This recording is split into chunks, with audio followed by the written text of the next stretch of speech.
केला पाहिजे. अतिशय सुंदर मताने सुंदर मनाने तो विधी झाला पाहिजे आणि तो विधी सुद्धा वेळेवर घेतला पाहिजे. साक्षगंध जवळपास 2च्या दरम्यान लागते, दुपारी 2च्या किंवा 1च्या दरम्यान लागते. तो त्या वेळेतच संपन्न केला पाहिजे. फार संध्याकाळी 4 ते 5 वाजता तो साक्षगंध योग्य नसे. टाइम इज मनी, वेळेला महत्त्व द्या. साक्षगंध सुद्धा वेळेवर केला पाहिजे. ते सुद्धा बोलणी केली पाहिजे. मग भिक्खू असेल, भिक्खुनी असेल, बौद्धाचार्य असेल, यांनी बोलणी केली पाहिजे की मी 2 वाजता येणार आणि 2 वाजताच हा विधी संपन्न होईल. मी 4ला 5ला मी हा विधी लावणार नाही. त्याही पलीकडे त्या दिवशी जे लोक साक्षगंधामध्ये येतात, मग तो एवढा मोठा सुपारी, दगड आणि बिगड हे सर्व बंद करायचं. बाबासाहेबांनी हे सर्व बंद करायचं होतं. बाबासाहेबांना हे सर्व बंद करायचं होतं आणि म्हणून बाबासाहेबांनी 10 संस्कार आपल्या बौद्ध लोकांसाठी दिलेले आहेत. मग आमच्या लोकांनी बौद्ध परंपरेने हा साक्षगंध संपन्न करून आपण त्या दिवशी भिक्खूंना आपल्या परीने काय असेल समाधान दिलं पाहिजे. बौद्ध संस्कार करून घेतले पाहिजेत आणि बौद्ध संस्कार करून भिक्खू 2 मिनिटं, 3 मिनिटं, 5 मिनिटं या साक्षगंध जी मी आज माहिती दिली ही माहिती बौद्ध भिक्खू तुम्हाला तुमच्याकडे तिथं देणार आणि तिथं बौद्ध भिक्खू भिक्खुनी जाहीर करणार की लग्नविधी वेळेवर लावावे. हा विधी इथं संपन्न होतो. म्हणजे हा विधी संपन्न झाला म्हणजे काय झालं, बौद्ध सहमतीने, उपासक उपासिका सहमतीने तुम्ही वधूवर झाला असं म्हणण्यास काही हरकत नाही. आणि काही दिवसानंतर तो लग्नविधीला सोहळा संपन्न केल्या जातील. असा जर विधी केला तर त्या मुलीवरती बौद्ध संस्कार झाल्याशिवाय राहणार नाहीत.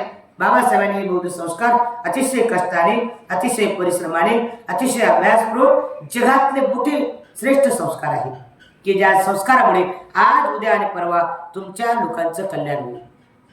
तुम्हाला सद्गती मिळेल, तुम्हाला पुण्यकर्म मिळेल, तुम्ही आयुष्यात चांगले जगाल, कुटुंब चांगलं जगणार, येणारी पिढी चांगली घडणार. त्यासाठी बाबासाहेबांनी फार विचारपूर्वक बाबासाहेब बोधिसत्व म्हणजे सकृदागामी, अनागामी, अनंत या मार्गावर आरूढ असलेल्या महापुरुषाला बोधिसत्व म्हणतात. बोधिसत्व म्हणजे काय, सकृदागामी, अनागामी आणि अनंत श्रोतापन्न या मार्गावर आरूढ असलेल्या महापुरुषाला बोधिसत्व असे म्हणतात. एवढ्या मोठ्या महापुरुषाने मला सांगा, आपली आई तरी आपल्याला हे नेम सांगते का? आपल्या आईचा तरी अधिकार होतो का?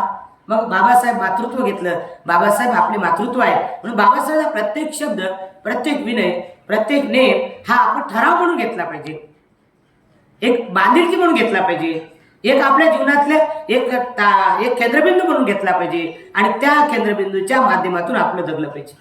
जर जे लोक बाबासाहेबांचं प्रत्येक वाक्य आपल्या संसारात, आपल्या कुटुंबात त्याचा यूज करत असतील, वापर करत असतील, त्या मार्गाने चालत असतील तर त्याला दुःख कधीच होणार नाही, त्याला नाराजगी कधीच येणार नाही, तो टेन्शनमध्ये कधीच येणार नाही. त्याला निर्णय घेता येते.